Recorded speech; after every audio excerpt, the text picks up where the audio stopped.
Hey, good morning. Hope you're doing well today. Hope everything's going well this weekend for you.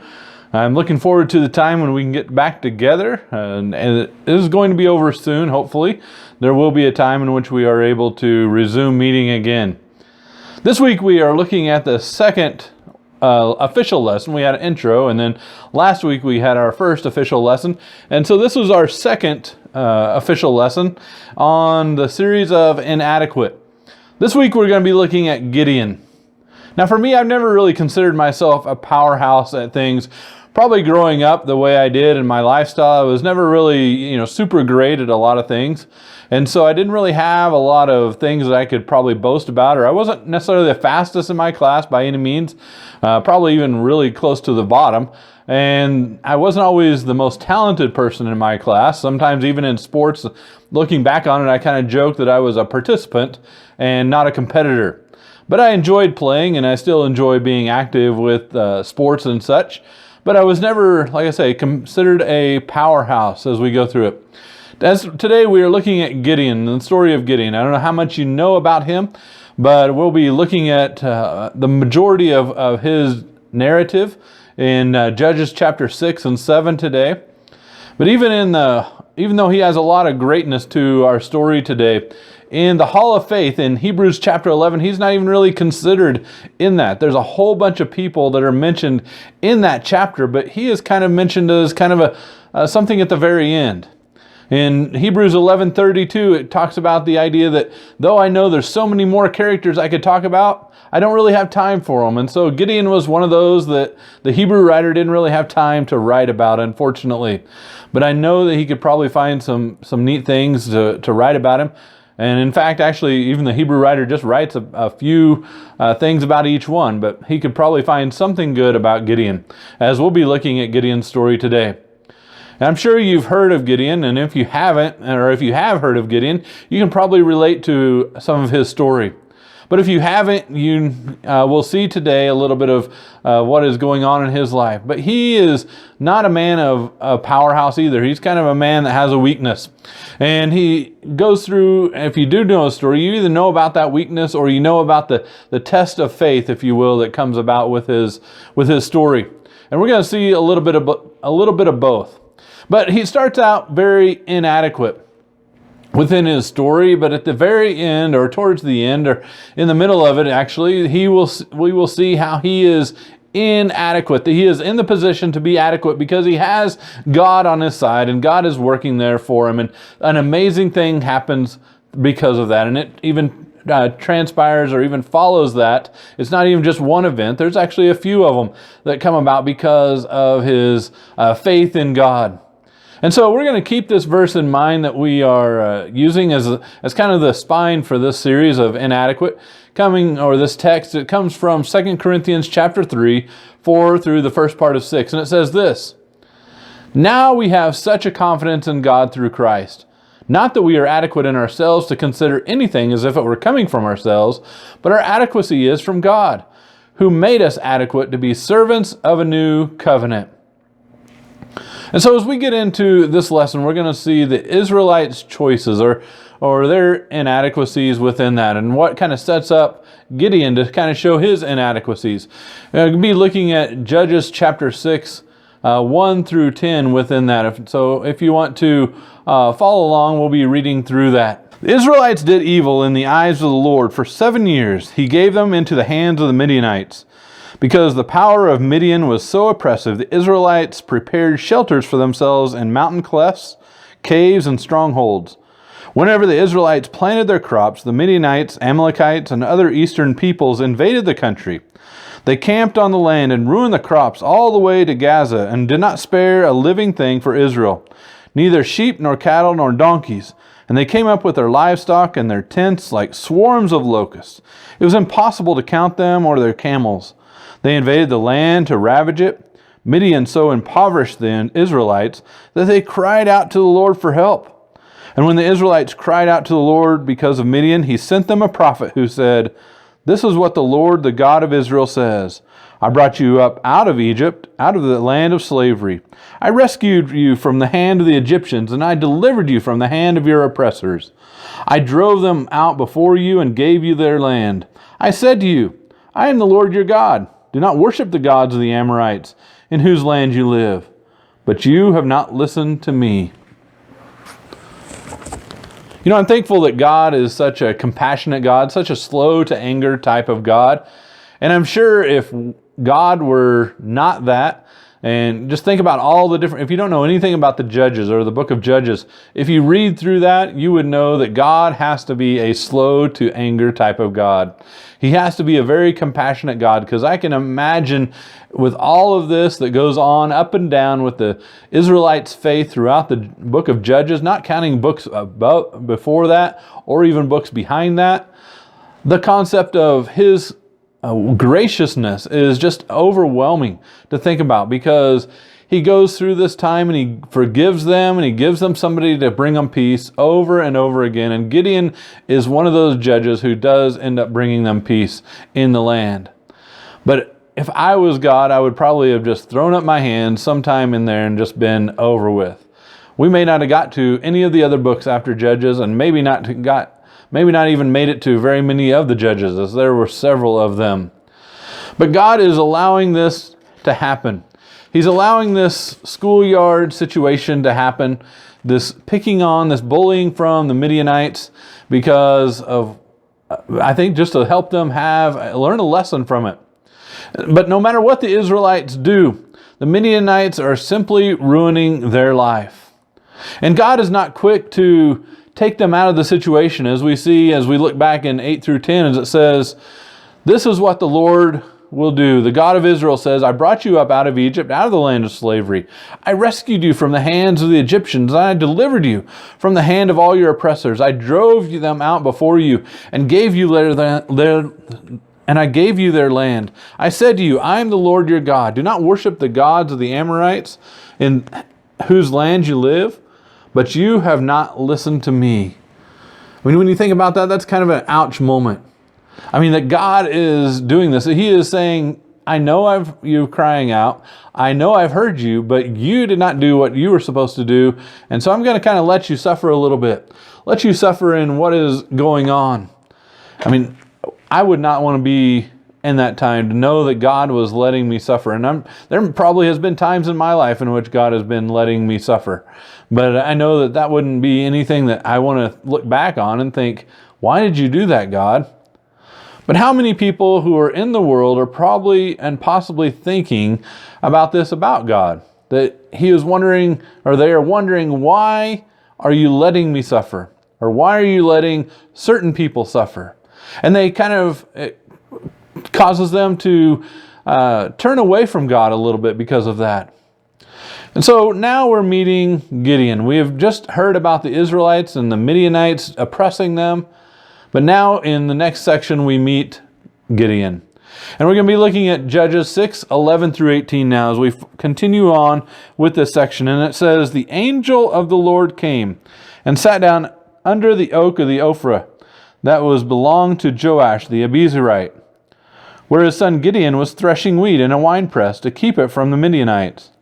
When the angel of the Lord appeared to Gideon, he said, 'The Lord is with you, mighty warrior.'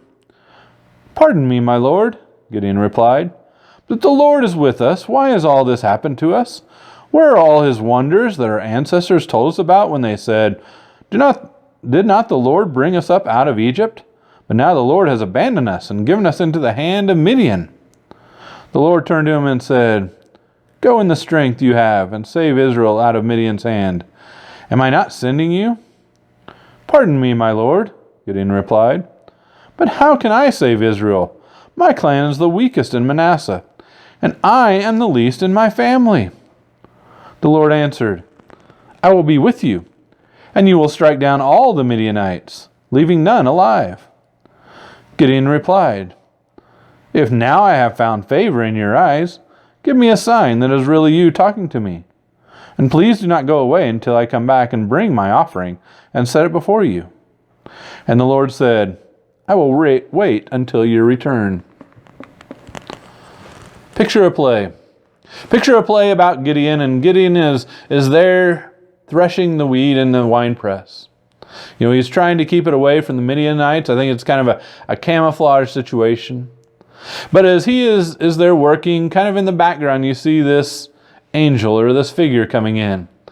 And this figure coming in, just kind of sitting there, kind of quietly, not really interrupting or interfering or even getting the attention of Gideon.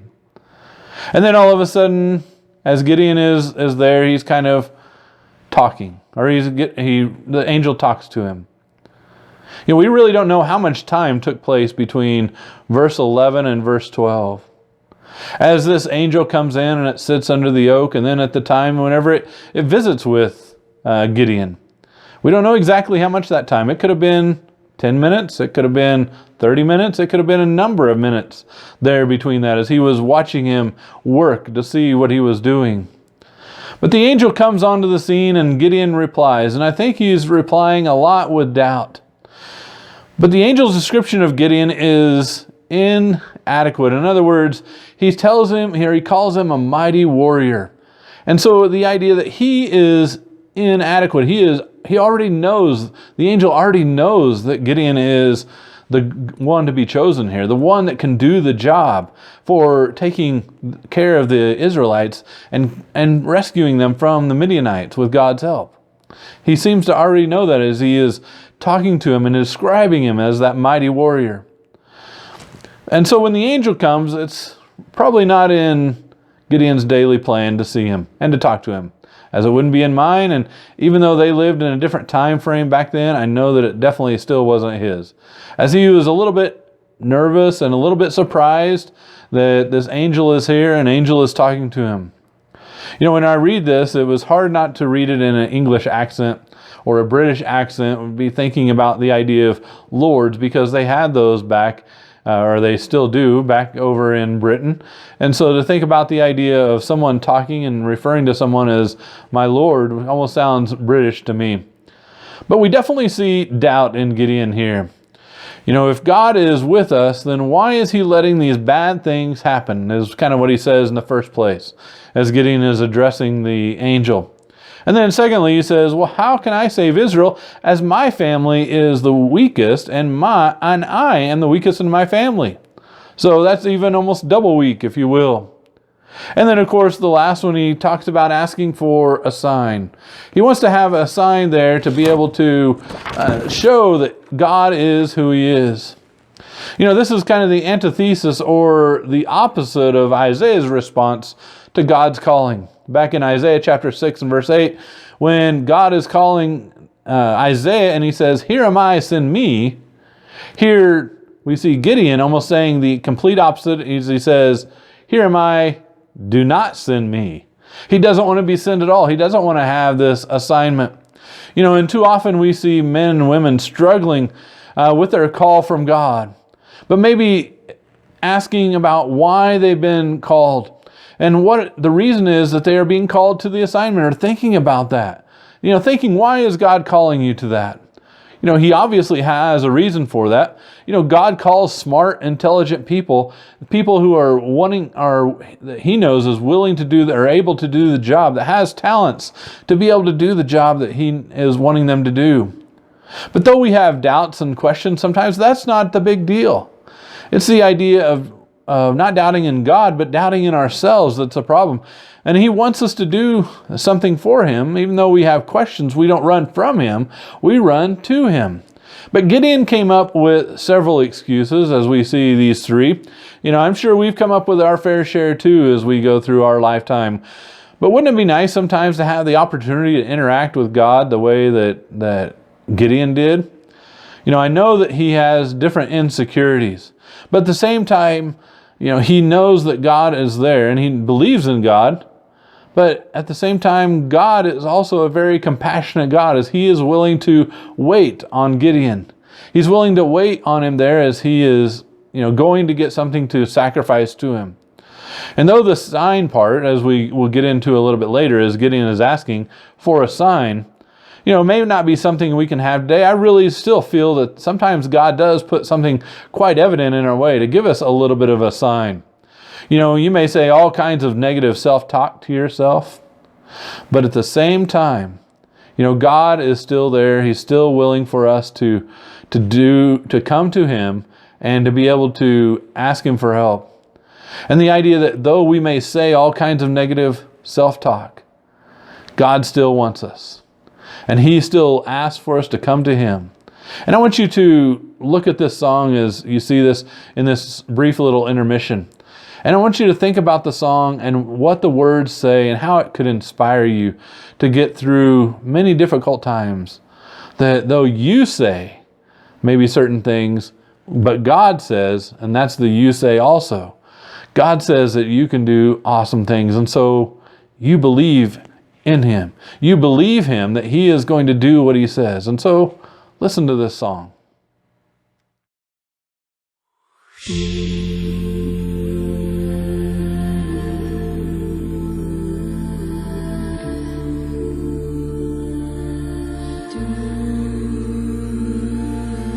I keep fighting voices in my mind that say I'm not enough.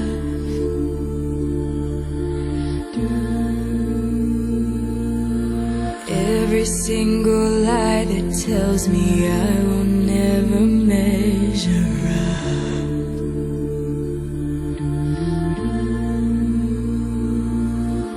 Am I more than just the sum of every high and every low?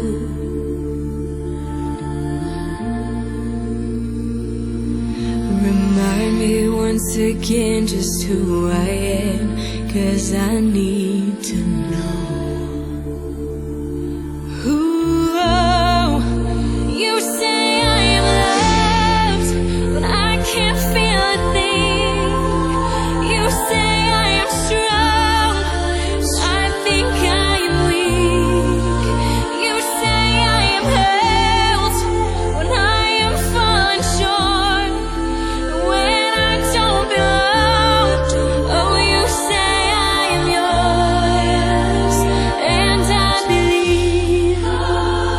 Oh, I believe what you say of me.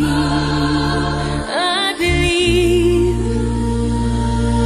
The only thing that matters now is everything you think of me.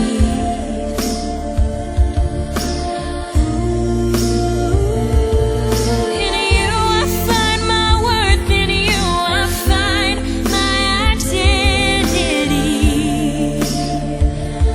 Ooh, you say I am loved when I can't feel a thing. You say I am strong when I think I am weak. You say I am held when I am falling short, and when I don't belong. Oh, you say I am yours, and I believe.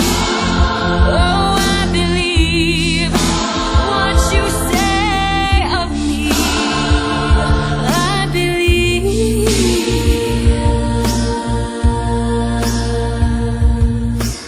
Taking all I have and I am laying it at your feet.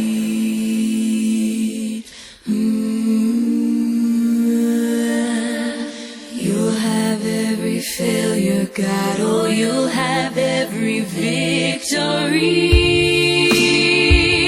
Ooh, you say I am loved, I can't feel a thing. You say I am strong when I think I am weak. You say I am held when I am falling short, and when I don't belong. Oh, you say I am yours, and I believe what you say of me. I believe. Oh, I believe.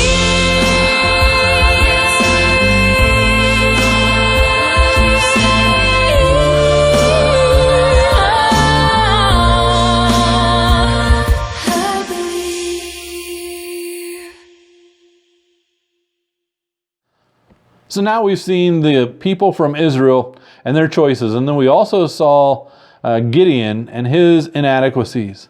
But now we conclude with the adequate God. As we look in this in Judges chapter 6, 19 through all the way through chapter 7 and verse 25. But we're not going to read all of that. I'm going to kind of take a little bit of a break here and there and read some of it. But we will start with Judges chapter 6, looking at 19 through 24. And it says this: Gideon went inside, prepared a young goat, and from an ephah of flour he made bread without yeast. Putting the meat in a basket and its broth in a pot, he brought them out and offered them to him, being the angel, under the yoke. The angel of God said to him, "Take the meat and the unleavened bread, place them on this rock, and pour out the broth." And Gideon did so. And the angel of the Lord touched the meat and the unleavened bread with the tip of the staff that was in his hand. Fire flared from the rock, consuming the meat and the bread, and the angel of the Lord disappeared. When Gideon realized that this wasn't the angel of the Lord, he exclaimed, "Alas, sovereign Lord, I have seen the angel of the Lord face to face." But the Lord said to him, "Peace, do not be afraid, you are not going to die." So Gideon built an altar to the Lord there and called it, "The Lord is Peace." And to this day it stands in Ophrah of the Abiezrites. As God waits, Gideon prepares this young goat. He prepares this young goat to bring to God to be able to offer, or to the angel to offer to God. But Gideon is realizing a little bit that he's no longer inadequate. He's getting that sense of confidence that we really need to know that now he is inadequate. He's in the position to be adequate because of what God is demonstrating to him, and what this angel is manifesting to him as he's showing himself to him. As he says, "Alas, sovereign Lord, I have seen the angel of the Lord face to face." He realizes who he saw. He realizes what he saw. And now his confidence is coming back. Gideon built an altar to say thanks to God for what he has done. And we see his assignment in chapter 6, 25 through 39, as it says this: That same night the Lord said to him, "Take the second bull from your father's herd, the one 7 years old. Tear down your father's altar to Baal and cut down the Asherah pole beside it. Then build a proper kind of altar to the Lord your God on top of this height. Using the wood of the Asherah pole that you cut down, offer the second bull as a burnt offering." So Gideon took 10 of his servants and did as the Lord told him. But because he was afraid of his family and the townspeople, he did it at night rather than in the daytime. In the morning, when the people of the town got up, there was Baal's altar demolished, and with the Asherah pole beside it cut down, and the second bull sacrificed on the newly built altar. They asked each other, "Who did this?" And when they carefully investigated, they were told, "Gideon, son of Joash, did it." The people of the town demanded of Joash, "Bring out your son, he must die, because he has broken down Baal's altar and cut down the Asherah pole beside it." But Joash replied to the hostile crowd around him, "Are you going to plead Baal's cause? Are you trying to save him? Whoever fights for him shall be put to death by morning. If Baal really is a god, he can defend himself when someone breaks down his altar." So because Gideon broke down Baal's altar, they gave him the name Jerubbaal that day, saying, "Let Baal contend with him." Now all the Midianites, Amalekites, and other eastern peoples joined forces and crossed over the Jordan and camped in the valley of Jezreel. When the Spirit of the Lord came on Gideon, he blew a trumpet, summoning the Abiezrites to follow him. He sent messengers through Manasseh, calling them to arms, and also into Asher, Zebulun, and Naphtali. So they too went up to meet them. Gideon said to God, "If you will save Israel by my hand as you have promised, look, I will place a wool fleece in the threshing floor. If there is dew only on the fleece and all the ground is dry, then I will know that you will save Israel by my hand, as you said." And that is what happened. Gideon rose early the next day, and he squeezed the fleece and wrung out the dew of a bowl full of water. Then Gideon said to God, "Do not be angry with me, but let me make just one more request. Allow me just one more test with the fleece. But this time make the fleece dry and let the ground be covered with dew." And that night God did so. Only the fleece was dry. All the ground was covered with dew. As he's to take the second altar, and he's to take this bowl and put it on there, and he's to tear down that pole and make that second altar with it. And we see that these people are not very happy by the end. I think this would have taken some guts. He also did it at night. And so there's not a lot of crowd noise going on or townspeople noise going on. And so to be able to have much of any noise go on in the middle of the night, maybe somebody close to there might have heard him. And then it would have caused all kinds of problems. But God was with him throughout all of it. But of course, Gideon is showing that he himself is not the least. Right now he's showing that he is with God. The inadequacies are going kind of out of him, if you will. And now he's getting that confidence that he needs. The confidence that you can find being inadequate. And so it just goes to show you how much things can change when you go from feeling inadequate to inadequate. This did not go well as overall, because obviously it was a major issue to be able to knock down those poles and create an altar with it. And so the townspeople are not very happy. But it brings the people of the Midianites and the Amalekites against Gideon. They're in 33 and 34. But God is with Gideon and the people, and as the people start to follow Gideon. But though Gideon is now on God's side, he's obviously a little bit nervous as the people are still there. And so let's look in 36 through 39 again real quick. But Gideon said to God, "If you will save Israel by my hand as you have promised, look, I will place a wool fleece on the threshing floor. If there is dew only on the fleece and all the ground is dry, then I will know that you will save Israel by my hand. As you said, and that is what happened." Gideon rose early the next day, and he squeezed the fleece and wrung out of the dew and a bowl full of water. But then Gideon said to God, "Do not be angry with me. Let me make just one more request. Allow me just one more test with the fleece. But this time make the fleece dry and let the ground be covered with dew." And that night God did so. Only the fleece was dry. All the ground was covered with dew. Notice that God doesn't end his graciousness with the previous interaction, but he continued to help out Gideon. This is a part where many people kind of know of Gideon in the idea of the test there between the fleece. That if you really want me to do that, then make it wet. And then if you really don't, if you continue to, because I'm asking you the second sign, then make now the ground wet and the fleece dry. But Gideon defeats the Midianites. They're in most of chapter 7, as we see that. But Gideon went from having too little confidence to now having too many men. It's been a long time since I studied the story, and I kind of liked looking back over it. I saw some things that I'd never seen before. As God's reasoning for getting these men pared down was kind of interesting there. But if there were too many men, then Israel would boast.